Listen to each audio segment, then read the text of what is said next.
కలలో తరచూ నీళ్లు కనిపిస్తున్నాయా? మీ కలలు ఏం చెబుతున్నాయో తెలుసుకోండి.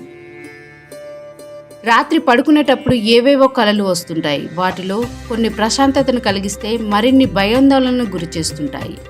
వాటిని తలుచుకుంటే కలవరం మొదలవుతుంది. కానీ ఎలాంటి కలలు వచ్చినా సరే అవి మన జీవితంలో జరగబోయే మంచి చెడులకు సంకేతాలేవని స్వప్న శాస్త్రం చెప్తుంది. కలలో నీళ్లు కనబడడం కూడా భవిష్యత్తులో జరగబోయే విషయాలకు ప్రతిబింబాలనేది పండితులు చెబుతున్నారు. అయితే అది మంచికా చెడుకా అనేది నీళ్లు కనబడిన విధానాన్ని బట్టి ఉంటుంది. స్వప్న శాస్త్రంలో పేర్కొనబడింది. మరి నీళ్లు ఎలా కనిపిస్తే మంచిదో ఇప్పుడు తెలుసుకుందాం.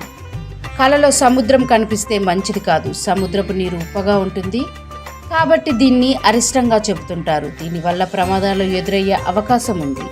ఆర్థికంగా నష్టపోతారు.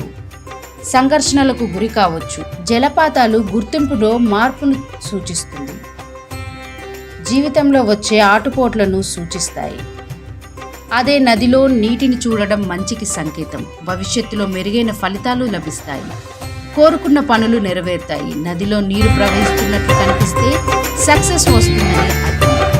కలలో నది కనబడితే ఆర్థికంగా కూడా ప్రయోజనం పొందుతారు. నీటిలో తిరగడం వల్ల కాళ్లకు పాచి పట్టినట్టు కలలో వస్తే ధనం లాభం ఉంటుంది.